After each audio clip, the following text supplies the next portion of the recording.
Karel et bienvenue sur ma chaîne Kodalaya. Je vous propose ici dans cette vidéo qu'on fasse un petit peu le récap, le bilan de ce challenge série 2019. Alors je sais, je crois que j'ai pas fait de point série depuis septembre, quelque chose comme ça. Je pense que je devais le faire en octobre et j'ai zappé et ensuite voilà, après j'ai plus le temps ou l'envie ou slash les deux de faire des vidéos, mais voilà, je voulais quand même faire une vidéo pour faire un petit bilan de ce challenge série 2019, vous raconter comment ça a été, si j'ai réussi ou pas, suspense, et puis revenir un petit peu sur aussi les autres séries qui m'ont suivi donc en cette fin d'année. On va couvrir plus ou moins 3-4 mois, mais vous inquiétez pas, j'essaierai de faire court. J'essaierai. Alors, petite annonce en passant, en fait, à cette vidéo va être jumelé un article sur mon blog qui va être donc disponible à peu près en même temps que quand je posterai cette vidéo. Donc vous trouverez sur mon blog le bilan pareil du challenge série 2019 avec cette fois-ci vraiment ce que j'ai pensé de chacune des séries qui étaient dans mon challenge. Donc si vous voulez avoir un petit peu vraiment ce que j'ai pensé de chacune des séries, y compris celles que j'ai fini en début d'année ou courant de l'année, n'hésitez pas à aller voir sur mon blog puisqu'ici je ne parlerai que des séries en fait qui me restaient à regarder. Donc voilà, pas les premières. Donc nous sommes début 2020, ça veut dire que le challenge série 2019 est terminé et roulement de tambour, j'ai réussi! Wouh! Alors c'est la première année depuis, je sais pas, 3 ans, 4 ans, non même plus, 4 ans ou 5 ans que je fais le challenge série, que je le réussis. Je l'avais presque réussi, je pense que j'étais à quelques épisodes près l'année dernière. Et cette année, j'ai réussi, mais alors je crois que j'ai regardé les derniers épisodes de Frequency, ça devait être le 27 ou 28 décembre, donc voilà, j'ai pas non plus réussi haut la main, mais j'ai quand même réussi à regarder tous les épisodes et toutes les séries que je m'étais fixées. Alors le petit récap, je vous renvoie peut-être, si vous voulez savoir à quelle série je fais allusion, je vous renvoie vers la vidéo où je présentais ce challenge série 2019 au début de l'année dernière. Vous pouvez trouver le lien ici. Là je vais parler, donc comme je vous disais, des séries donc après le mois de septembre, octobre, novembre, décembre, donc les 4 derniers mois de 2019. Qu'est-ce que j'ai regardé à ce moment-là? Alors je vais mettre ça derrière moi tout de suite, comme ça c'est fait. J'ai terminé Once Upon a Time et je vais vous dire ce que j'en ai pensé. Vous le savez peut-être si vous suivez donc ces points séries tous les 2 mois, mais Once Upon a Time, même je l'avais présenté ainsi dans la présentation de mon challenge série 2019. Ça a été une série compliquée pour moi. J'avais beaucoup aimé la saison 1, beaucoup moins celle d'après. J'avais vraiment eu du mal à les regarder. J'ai trouvé que c'était un petit peu trop fan service et surtout service après-vente des films et des dessins animés Disney. Pourtant Dieu sait que j'aime bien les dessins animés Disney, mais de là à ce que voilà, au début c'était des clins d'œil, ça fait sourire, mais quand ça devient que ça, c'était très très lourd. En tout cas j'ai trouvé ça très très lourd. Et toutes les... je sais pas si on peut parler d'incohérence, mais au niveau des intrigues, avec des personnages qui reviennent, qui repartent, qui reviennent, qui sont gentils, qui sont méchants, qui sont gentils, qui sont méchants, qui sont gentils, enfin voilà, ça pourrait durer des plombes. Ça m'a lassé, ça m'a énervé, j'avais abandonné cette série pendant des années et vraiment il s'en est fallu à peu de choses que vraiment j'arrête là, j'arrête les frais parce que je prenais en fait aucun plaisir, ou très peu de plaisir, je dirais pas aucun, très peu de plaisir à regarder cette série puisque j'adhérais pas avec la personnage, enfin Emma Swan, j'ai du mal avec ce personnage-là, je trouve qu'elle fait Marissou à fond. J'ai peut-être du mal aussi avec l'actrice, je trouvais que le personnage était creux, je trouvais pas intéressante, contrairement à tous les personnages. Il y a beaucoup de personnages qui tournent autour d'elle qui m'intéressaient beaucoup plus qu'elle. Évidemment Regina qui je trouve est par contre, contrairement à Emma Swan, sans doute le personnage le plus intéressant dans cette série-là, puisque depuis la saison 1 jusqu'à la fin, elle a un arc de développement de personnage qui est assez impressionnant pour le coup. Et en plus, l'actrice Lana Parrilla qui l'interprète est vraiment somptueuse, que ce soit dans tout le sens du terme. Je la trouve vraiment magnifique, cette femme-là. Et je trouve qu'elle a une façon de jouer quand elle est Regina et quand elle est la méchante Evil Queen. Une façon vraiment propre à elle de jouer chacun des personnages, et j'ai vraiment beaucoup apprécié ce perso-là. Évidemment, j'ai eu un énorme coup de cœur pour Hook, qui pour moi était le pirate. Voilà, je pense qu'il a arraché des cœurs au sens propre et au sens figuré de pas mal de fans. Moi, c'est un personnage, pareil l'acteur et le personnage en lui-même, que j'ai vraiment apprécié. Comme quoi, l'eyeliner à des mecs, ça marche très bien. Les gars, n'hésitez pas à mettre de l'eyeliner, la preuve. Ça marche trop bien, bref. Et voilà, sinon, franchement, mis à part ça, j'ai eu peu de choses pour vraiment apprécier cette série, même si, comme je disais, voilà, Disney, c'est un peu toute ma vie, mais au bout d'un moment, ça m'a agacée, et j'ai trouvé qu'il y avait des moments un peu, pas de fulgurance, parce que j'irai pas jusque là, mais il y a eu des mini-moments dans les dernières saisons où il y avait des choses vraiment intéressantes, mais qui, j'ai l'impression, n'étaient pas allées jusqu'au bout, qui étaient vraiment faites de manière où ça aurait pu être mieux que ça. Le moment où Swan devient Evil Swan, enfin le signe noir, quoi, où elle devient méchante, ouais, c'était sympa, mais ça aurait pu aller plus loin. Il y a des trucs où j'aurais pu être étonnée, et je l'étais pas en fait. Et la saison 7, j'avais des espoirs, et ça a été assez déçu par rapport à cette saison-là, puisque c'est une saison un petit peu particulière, puisque les acteurs principaux, dans le sens... Emma Swan n'est pas là, ce qui pour moi était très bien, puisque j'aime pas trop cette actrice et ce personnage-là, comme je vous disais. Mais j'ai un peu l'impression que c'était bis repetita. On reprend l'intrigue de la saison 1 et on refait pareil avec à peu près les mêmes persos, mais pas tout à fait. Dans une autre ville, on prend quelqu'un d'autre pour faire Cendrillon, on insère des personnages qui étaient là, enfin, bref. Ça m'a moins capté. J'avoue que j'ai regardé plus par obligation que par plaisir, mais bon voilà, au moins cette série-là est derrière moi, c'est fait, et on n'en parle plus parce que voilà, c'était pas une franche partie de plaisir, je dois dire.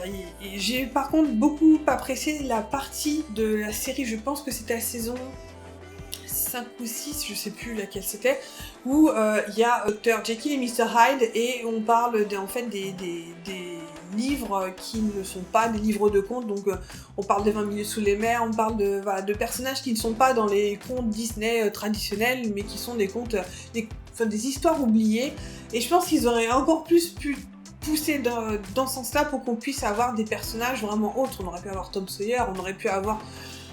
Je sais pas moi, même les 3 mousquetaires, je veux dire, on aurait pu avoir plein d'autres trucs là-dedans, ils ont pas forcément été dans cette direction-là, tant pis. Maintenant, voilà, comme je vous disais, cette série est derrière moi, et tant mieux. J'ai terminé également les 3 séries du Arrowverse, donc The Flash, Supergirl et The Legend of Tomorrow. Alors je dois dire que cette année-là, pour ces 3 séries, moins pour DC Legend of Tomorrow que pour les 2 autres, ont été plus difficiles. En tout cas, pour Supergirl, ça commençait vraiment très fort. Il y avait des personnages que j'aimais beaucoup qui étaient partis à la fin de la saison précédente.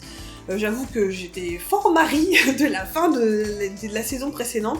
Et là, j'avais un petit peu peur de comment est-ce qu'ils allaient rebondir, donc avec des personnages qui étaient vraiment chéris par les fans et qui partaient, et comment ils allaient rebondir par rapport à ça. L'introduction de Brainy qui remplaçait Winn, j'avais un petit peu peur, mais finalement Brainy prend sa place plutôt bien. Il y a plein de trucs qui restent très questionnables sur comment ça se fait que personne ne reconnaît Supergirl. Kara Danvers, ça rien juste une paire de lunettes de différence, mais bon, voilà. On saura jamais, mais bon, voilà. The Flash, j'ai trouvé moins intéressante que la fois précédente. J'avoue que la cigale, la Chicala, ça m'a pas trop tranché. J'ai beaucoup aimé le personnage de Nora, donc la fille de Barry et de Iris, qui, en fait, dès qu'elle arrive, a beaucoup plus d'alchimie avec chacun des personnages que Iris et Barry en tant que tels. Mais voilà, ça a pas été... Je pense que ce sera pas une série, enfin une saison dont je me souviendrai longtemps. Parce que, pareil, c'était sympa à regarder, mais sans plus. Par contre, je lève mon chapeau à... Je sais plus comment il s'appelle, l'acteur qui joue Harrison Wells, et qui joue toutes les versions d'Harrison Wells de toutes les terres différentes. C'était vraiment... ce mec-là, je sais pas comment il fait d'ailleurs dans cette... Je pense qu'à chaque fois, il y a Harrison Wells différent dans chacune des saisons. Dans celui-ci, il joue un personnage qui a un accent français, c'est Sherlock et pas Sherlock, enfin bref, voilà, Sherlock. Et la façon dont il fait du franglais, il mêle du français de façon absolument... Il parle français apparemment avec un accent assez formidable, je dois dire. Mais voilà, cet acteur-là, franchement, je pense que c'est un des acteurs que je préfère dans cette série-là. Et en ce qui concerne Legend of Tomorrow, arrivé après la saison d'avant, où alors le final était un des plus grandioses que j'ai vu jusqu'à maintenant, je me disais, mais comment est-ce qu'ils vont faire? La trame générale de la saison a été assez intéressante, puisqu'on a en fait des créatures mythologiques ou magiques qui sont perdues dans la timeline, et donc nos Legends vont être envoyés dans la timeline pour les récupérer. C'est complètement tiré par les cheveux, c'est complètement what the fuck-esque, on reste vraiment dans le what the fuck-esque de DC, en tout cas de Legend of Tomorrow. On a des personnages qui sont introduits, notamment donc Constantine qui devient un perso redondant, donc qui est constant, qui est là, et ça fait vraiment super plaisir. Il y a l'actrice qui jouait Amaya qui revient mais sous la peau d'une shapeshifter qui est coincée justement avec l'apparence de anciennement Amaya. Il y a aussi Zari qui est un personnage que j'ai vraiment en fait appris à apprécier. Elle prend de plus en plus de place et c'est un personnage qu'on apprend justement à apprécier tout au long de cette série et de cette saison-là. La fin, je veux pas forcément la dire parce que il se passe des choses à la fin qui font que voilà, la suite va apporter des changements, on va dire. Mais voilà, c'est une série que j'apprécie toujours autant. Elle va recommencer d'ici quelques jours là à l'heure où je tourne cette vidéo et j'ai hâte parce que c'est une série que j'adore et dont je me lasse pas, et comme je l'ai déjà dit, je pense que c'est ma série préférée du Arrowverse et de loin. Je continue avec Jane the Virgin que j'ai terminé également, donc la saison 5 finale. Je pense que cette série là je l'avais commencé peut-être en septembre ou octobre et voilà, j'ai bouffé 5 saisons en 3-4 mois.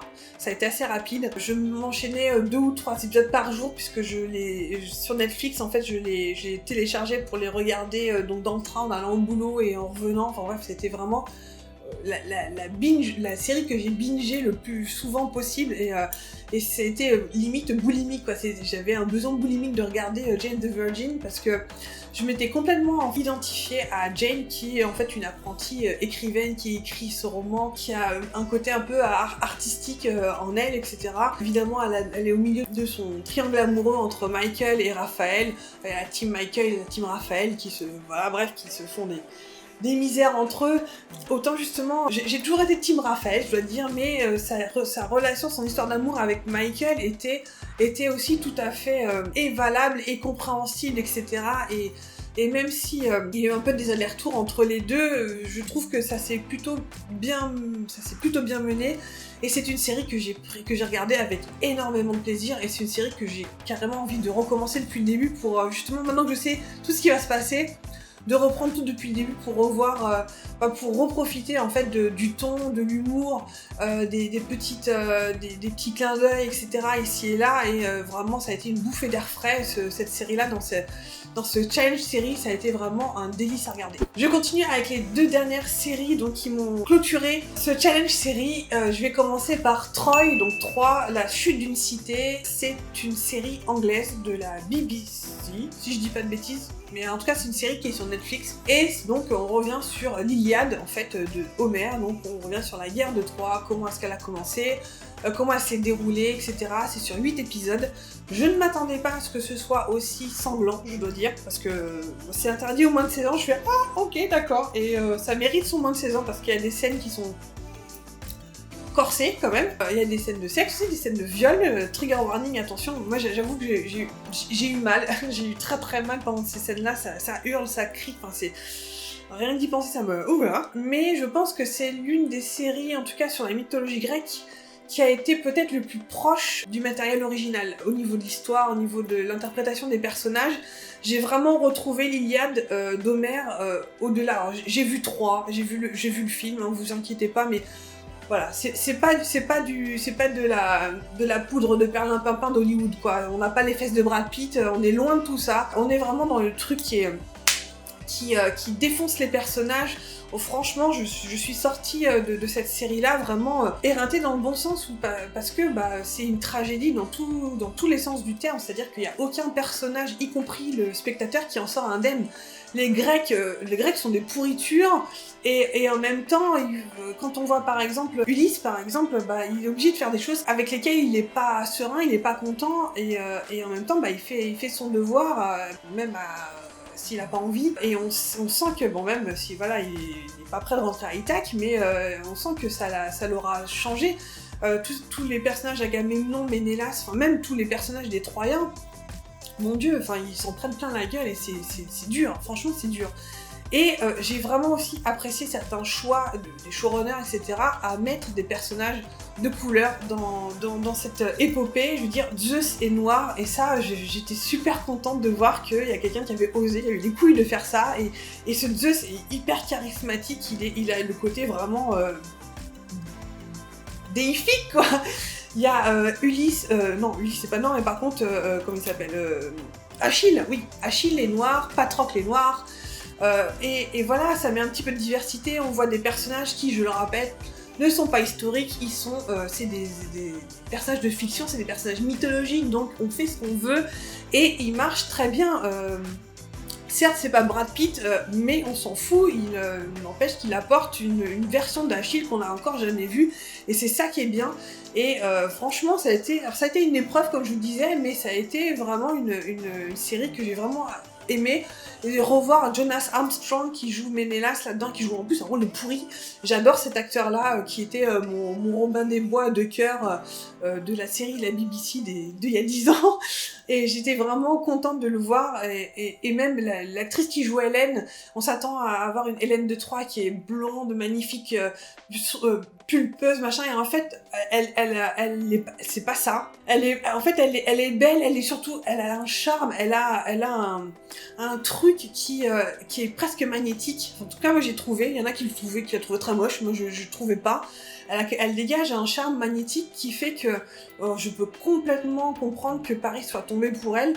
Et voilà.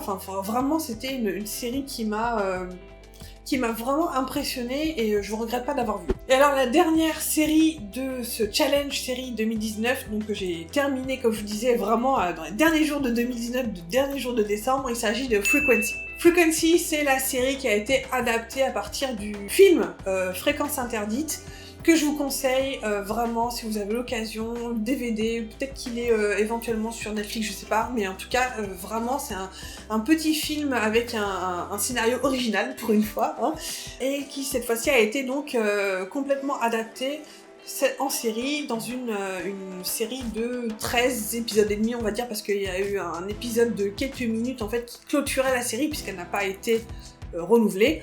Et donc nous avons ici non pas un fils qui parle à son père comme dans le film, mais là c'est une fille qui arrive à parler à son père dans le passé, donc qui est vivant au moment où elle lui parle, mais en tout cas dans sa timeline à elle, il est mort. Et en fait elle va lui sauver la vie dès le premier épisode, et ce qui fait que le fait de lui avoir sauvé la vie va complètement changer le futur, et sa timeline va complètement chambouler, puisque elle récupère son père à la fin du premier épisode, mais elle perd sa mère qui va être la victime d'un serial killer. Donc elle va, avec l'aide de son père, donc dans le passé, essayer de sauver sa mère des griffes de ce serial killer, ou en tout cas l'empêcher de trouver qui c'est, parce qu'ils ne savent pas qui c'est, et l'empêcher d'enlever sa mère et d'enlever les autres. Donc il y aura cette intrigue-là qui n'était pas du tout dans le film, avec les changements qu'il y a eu dans sa timeline, puisqu'elle était sur le point de se fiancer avec son amoureux, et dans la timeline qui a été chamboulée, elle ne l'était plus, même son fiancé ne la connaissait même pas.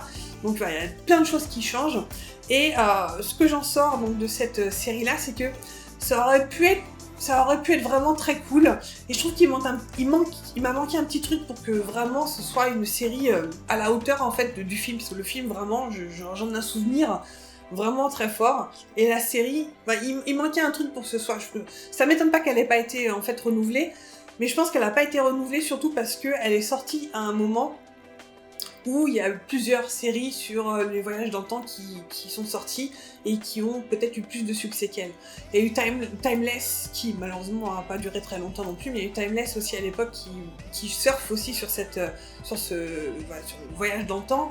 Il y a eu aussi Legend of Tomorrow qui voyageait aussi dans le temps.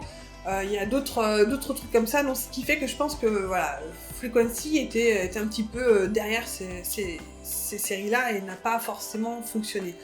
Maintenant, voilà, je suis contente de l'avoir vu, ça m'a donné envie de revoir le film, je dois avouer. Ce qui m'a fait un peu sourire, c'est que, en fait, c'est vraiment une anecdote purement personnelle, mais je trouve que l'actrice qui joue Raimi, pour moi, elle a tout d'une Sarah Pezzini de Witchblade, du comics Witchblade.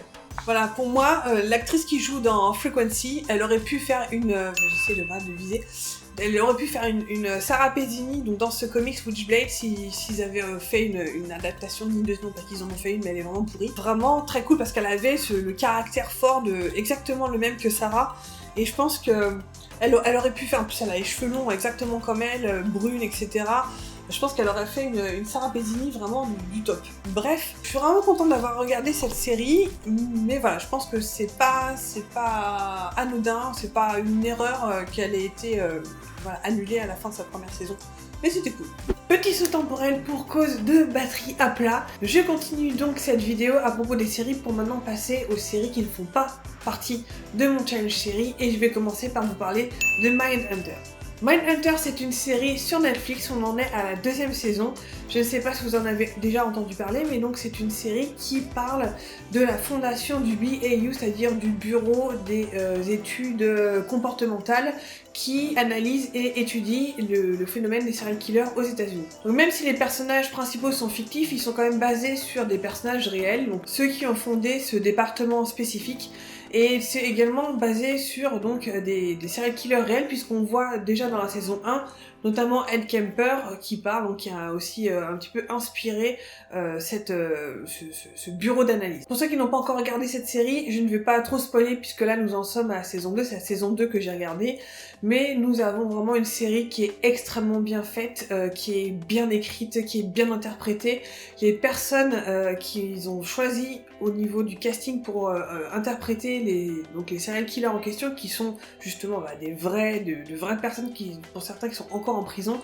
C'est absolument impressionnant la façon dont ils ont réussi à les faire ressembler aux personnages réels. Ed Kemper, que ce soit donc pour la saison 1, mais par exemple dans la saison 2, nous avons Son of Sam, nous avons aussi Charles Manson dans cette saison 2, qui sont vraiment impressionnants de ressemblance, et vraiment impressionnants aussi dans leur manière d'interpréter ces personnes-là. Et vraiment, j'en sors de cette saison 2 avec l'impression d'une série qui est vraiment hyper profonde, qui est comme je disais, extrêmement bien ficelée. La saison 3 n'a pas encore été annoncée, j'espère qu'elle va être renouvelée puisque cette série vraiment mérite, je pense, au moins une saison 3 voire plus. Mais c'est une série qui est vraiment hyper bien menée, hyper bien bouclée et agréable à regarder, et même si on parle de faits réels, c'est une série qui apporte beaucoup d'intelligence par rapport aux faits qui sont traités, et franchement c'est une série que je vous conseille. On continue ces séries non challenge série 2019, je vais vous parler cette fois-ci de Siren. Siren, je vous en avais déjà parlé, notamment par rapport à mon amour inconditionnel des sirènes et des séries sur les sirènes.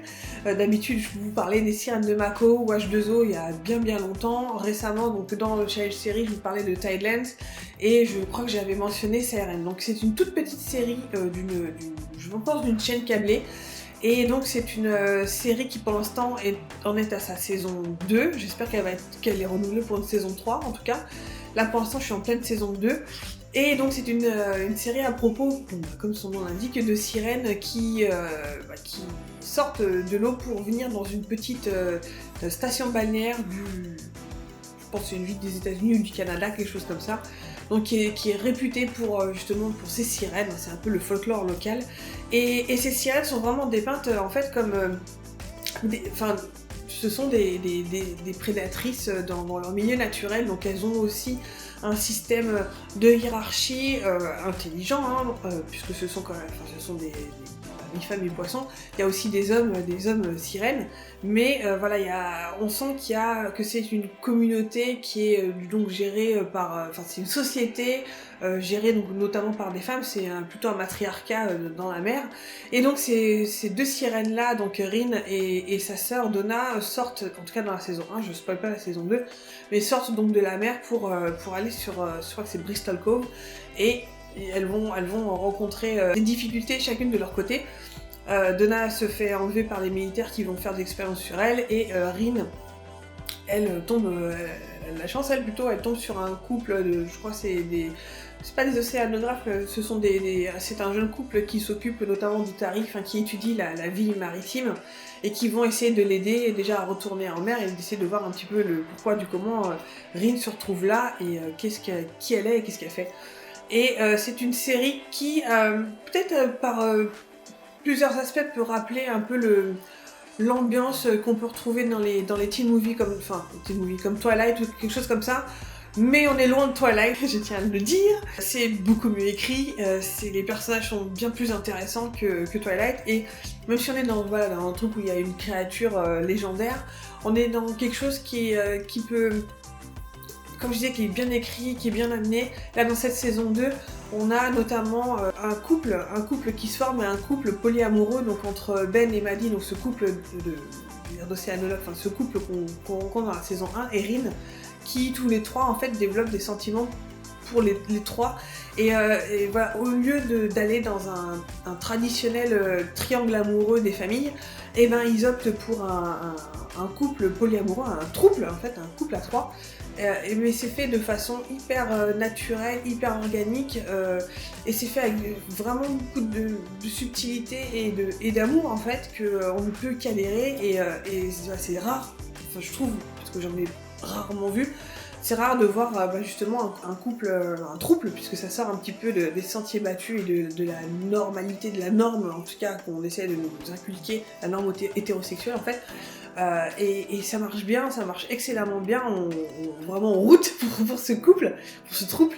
Et là, j'en suis en plein dans la saison 2. Il y a pas mal aussi d'intrigues autour d'autres sirènes, et évidemment de choses qui se sont passées dans la saison 1. Et là, donc, il y a les conséquences dans cette saison 2. Bref, c'est vraiment une petite série que j'apprécie beaucoup. Et même si c'est une petite série d'une chaîne câblée, je trouve qu'ils ont vraiment réussi à rentabiliser en fait le budget, notamment pour les effets spéciaux, pour les scènes de transformation en sirène qui me font mal, qui sont vraiment douloureuses à regarder, parce qu'on sent que c'est physiquement éprouvant. Et voilà, donc c'est une petite série, si vous avez l'occasion de jeter un œil, franchement je vous la conseille vivement. Maintenant je vais vous parler de la série que je pense beaucoup de gens, pour ne pas dire tout le monde, attendait. Je vais vous parler de His Dark Materials, à la croisée des mondes. Pareil, c'est une série dans laquelle je suis encore en cours, donc no spoil, je vous promets que je ne spoilerai pas, je vais juste vous parler un petit peu du pitch de départ et un petit peu ce que j'en pense pour le moment. Donc His Dark Materials, à la croisée des mondes est évidemment l'adaptation du roman de Philip Pullman du même nom. C'est une série que j'avais lue en partie, je vais pas mentir, puisque j'ai lu les 2 premiers tomes que j'avais absolument adoré, il y a eu une petite dizaine d'années, peut-être un petit peu plus, 15 ans. Et j'avais vraiment hâte de voir cette adaptation. Je dois dire que j'avais plutôt bien aimé le film qui était sorti avec Nicole Kidman, même si je trouve que l'actrice qui jouait Lyra, voilà, elle était un petit peu antipathique. Elle donnait pas un joli côté de Lyra, mais j'avais beaucoup aimé l'ambiance qu'il donnait, etc. J'avais des doutes par rapport à la performance de Nicole Kidman, pour être honnête.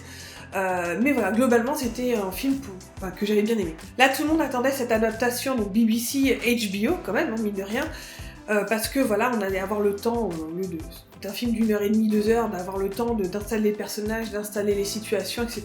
Et puis avec un budget qui pouvait justement amener à la vie cet univers qui est quand même assez particulier, puisque nous avons un univers de fantasy, puisque dans cet univers-là, en fait, chaque personne, chaque humain est affublé de son âme qui est représentée par un animal. Et cet animal, quand l'humain est enfant, cet animal peut changer de forme, donc il peut devenir n'importe quel animal. L'animal à la puberté se fixe en fait sur un type d'animal qui va un petit peu représenter le futur, enfin la fonction future de l'humain qu'il sert. Cet animal qu'on appelle un démon parle à son humain. Il y a vraiment un lien très très fort entre l'humain et son démon, et donc on suit les aventures de Lyra, qui est une jeune orpheline qui a été recueillie par un collège d'érudits en fait qui est à Oxford, donc on est quand même dans une version parallèle de notre univers à nous, mais avec ces petits détails, ces petites spécificités comme je vous disais. Et donc Lyra va être rattrapée par toute une espèce d'intrigue autour de la religion, puisqu'il y a une religion pèse d'une chape de plomb sur tous ces coups d'interdits, etc. Et notamment autour de la poussière, qui est un peu le grand mystère de cette série, de cet univers. Et donc Lyra va apprendre un petit peu plus que la poussière, tout autour d'une intrigue qui va tourner autour d'enlèvement d'enfants, puisque voilà, il y a des adultes qui enlèvent des enfants, notamment de gitans, pour faire des expériences. Voilà. J'en dis pas plus, à part que, voilà, il y a un ours en armure, je ne dis que ça, et mon cœur va à Yorek, comme il l'a toujours été, depuis que j'ai lu les bouquins. Juste mon avis par rapport à ce que j'ai vu, comme je vous disais, je suis en plein dedans, je l'ai pas encore fini. J'apprécie beaucoup le visionnage de cette série-là. Voir les démons de chacun des personnages, même si je pense que je m'attendais comme beaucoup d'autres personnes à en voir vraiment beaucoup plus, mais je pense que pour des raisons évidentes de budget, d'effets spéciaux, etc., c'est un peu compliqué de mettre des personnages en CGI un petit peu partout, voilà, ça coûte cher, hein. Mais voilà, ce qu'ils en ont donné est plutôt satisfaisant. Iorek Byrnison, l'ours en armure, est exactement tel que je l'avais imaginé. J'attends le fameux épisode où il retourne voir les autres ours en armure, parce que je pense que c'est un passage que je pense que tout le monde attend pour ceux qui ont lu les bouquins et qui ont vu le film. Là où j'ai un petit peu plus de réserve, c'est que je trouve qu'il y a des moments où ça va un peu trop vite et il y a des choses qui sont bien commodes qui se passent, c'est-à-dire que voilà, il y a des causes et des conséquences que je trouve des fois un petit peu trop faciles. Un personnage, Lyra, qui se retrouve dans un espèce de complexe scientifique pour la première fois de sa vie et qui arrive à se diriger comme si elle avait toujours été là, genre de choses. Il y a une scène notamment, enfin une grosse scène, je veux pas en dire de trop, mais il y a une grosse séquence qui est très importante dans les bouquins, qui est normalement très importante aussi dans la série et qui, je trouve, a été géré en 2 temps 3 mouvements, voilà. 2 coups de cuillère à peau, pif paf pouf, c'est fini. Et ça m'a laissé sur un petit sentiment de frustration et de quelque chose de non accompli, et de non satisfait. Et je trouve ça vraiment dommage. J'ai plutôt bien aimé qu'ils intègrent des éléments du tome 2, en fait, donc du coup de la saison 2, déjà dans la saison 1.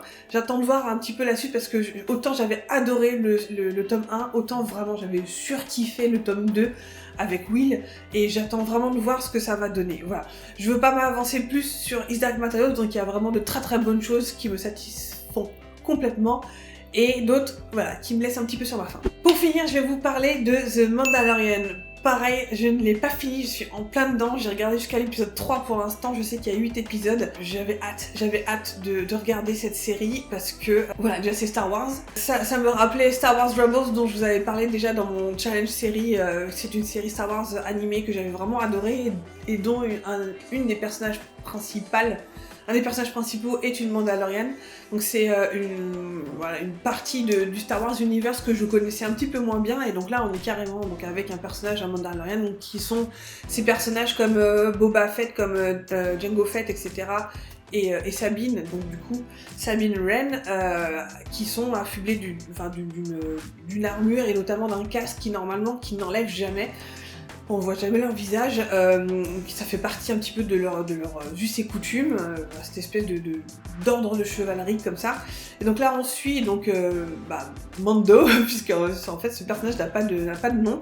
Dans le premier épisode, donc Mando est un chasseur de primes, hein, comme apparemment beaucoup de Mandalorians le sont. Et il est envoyé donc dans une mission que beaucoup d'autres ont essayé avant lui.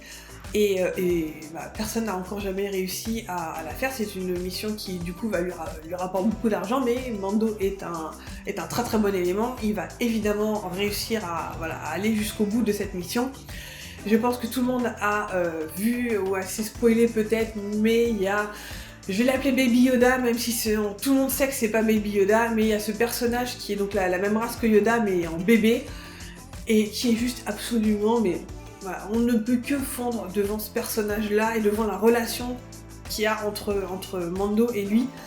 Et en fait, ce que j'ai vraiment le plus apprécié, ce que j'apprécie le plus dans cette série, c'est une série qui est assez courte, les épisodes font 30 minutes. En général, j'ai vu que plus tard dans la saison, les épisodes sont plus autour de 40, voire 50 minutes, mais en tout cas, le début, ça commence à 30 minutes. Mais on a une série qui est un pur western, en fait. Avec tous les codes du western, je veux dire, ça pourrait très bien être dans un autre univers que Star Wars, où on remplace... les vaisseaux spatiaux par des chevaux, Mandalorian par un mec à sombrero avec un gros poncho. On est exactement dans le même style, on a une musique qui rappelle les 7 mercenaires, qui rappelle tous les films de western. On a une série qui est aussi très peu bavarde, puisque Mandalorian s'exprime très peu, on voit jamais son visage, donc on voit jamais ses expressions. Je sais qu'il y en a j'ai des amis qui se sont un petit peu plaints de ça en disant que c'est chiant parce qu'il se passe pas grand chose et qu'on voit jamais la tête, on voit pas les expressions de Mando. Mais bon, on les voyait pas non plus, on voyait pas les expressions de Dark Vador, ça n'a pas empêché le film de fonctionner. Donc du coup, c'est pas vraiment quelque chose qui pour moi est un argument valable. Mais voilà, il y a cette espèce de western jusqu'au bout de la musique. C'est la musique absolument géniale. Jusqu'à la façon dont les personnages se déplacent, la façon dont c'est filmé, c'est extrêmement westernien. Et moi j'adore et j'adhère à 200%.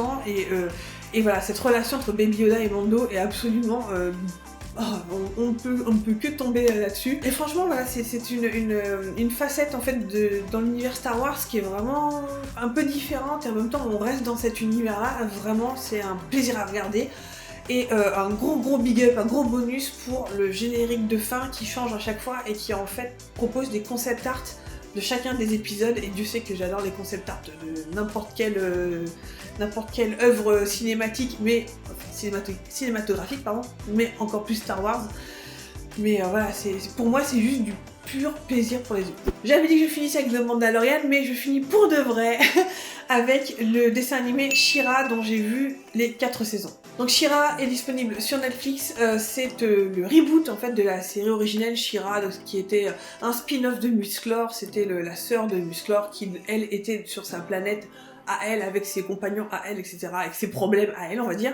Et donc ils ont fait un reboot il y a 1 ou 2 ans, et on en est déjà à saison 4. Et c'est un spin-off qui est hyper gay-friendly, et qui propose des personnages qui sont un petit peu hors de la norme, et qui sont absolument excellents, vraiment dans toutes les directions. On a des personnages qui sont pas du tout stéréotypés, on a des personnages non binaires, on a des lesbiennes, beaucoup, un peu tout le spectre on va dire, et on a des personnages qui sortent des sentiers battus, qui sortent de ce qu'on voit d'habitude.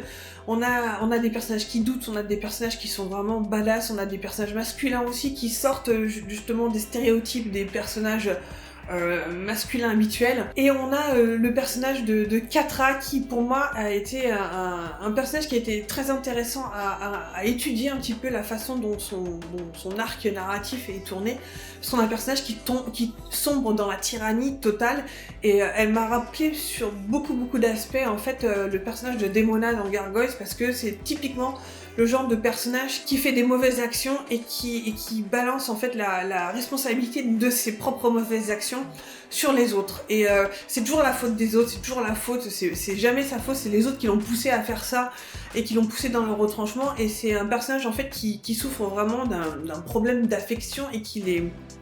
Du moins c'est comme ça que je le vois, qui essaie de le surpasser toujours de mauvaise manière. Et elle sombre vraiment dans la saison 3 et dans la saison 4, je trouve, vers quelque chose qui est tyrannique. Ça devient en fait Hitler numéro 2.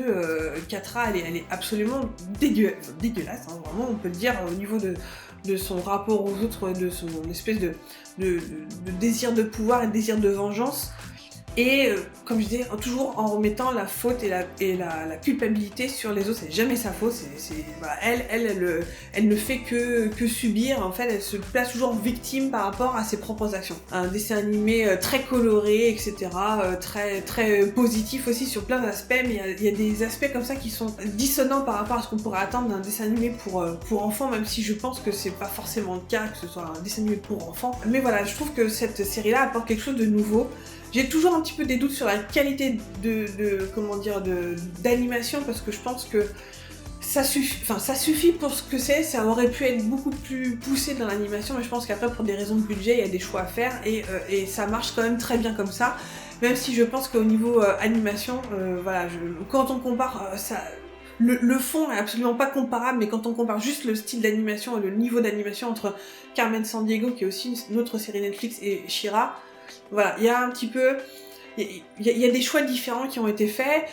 Comme je disais, ça fonctionne quand même dans She-Ra, mais voilà, je regrette que le niveau, le style d'animation, le niveau d'animation soit pas à la hauteur du message et de ce que dégage en fait cette série. Voilà, c'est ici que s'achève ce bilan challenge série 2019 et ce petit point série. J'ai fait un globi-boulga, voilà, de deux choses différentes. J'espère que ça s'est bien passé pour vous si vous avez fait le challenge série. Moi, pour la suite, là, cette fois-ci, c'est bon, j'ai décidé, je ne ferai pas de challenge série 2020. J'aimerais bien être plus libre par rapport aux séries que j'ai regardées. Mine de rien, comme je vous disais, je vais prendre mon petit carnet. Donc, ce challenge série 2019, ça a quand même représenté donc 13 séries et 546 épisodes au total à regarder. 546, ça fait quand même pas mal, et je pense que j'en ai quand même regardé même plus, puisque j'avais commencé en regardant notamment Arrow et Brooklyn Nine-Nine, que j'ai remplacé en recommençant dès le début Supergirl et Jane the Virgin. Donc en fait, techniquement, j'ai regardé encore plus d'épisodes rien que pour Challenge Série 2019, sans compter les autres séries que j'ai regardées à côté. Bon, personne ne m'a mis un flingue sur la tempe pour regarder ces séries-là, hein, c'est juste moi qui me met des challenges et des objectifs. Mais voilà, pour la suite, j'aimerais bien être un petit peu plus libre de quelle série je vais regarder. Il y a plein d'autres séries, du coup, que j'ai pas forcément continué parce que je voulais me focaliser sur les séries du challenge, notamment The Gifted, que j'aimerais bien finir, donc cette série sur les pseudo X-Men que j'aimerais bien continuer. Il y a The Runaways que j'aimerais bien continuer. Il y a Carnavaro, il y a The Boys aussi que j'aimerais bien regarder. Enfin, il y a plein d'autres trucs que j'aimerais bien regarder. Et que voilà, j'aimerais bien être plus libre, ne pas me dire voilà, j'ai ça, j'ai mon truc à barrer, et puis voilà. Voilà, c'est là-dessus que s'achève cette vidéo. J'espère que ça vous aura plu. Si vous avez des commentaires, je sais pas, si vous avez des petites bafouilles à me dire à propos de ces séries, n'hésitez pas à me laisser un commentaire. Comme d'habitude, je me ferai un plaisir de vous répondre. Enfin, je vous souhaite d'excellentes séries, d'excellents films, et je vous dis à la prochaine dans une nouvelle vidéo. Ciao!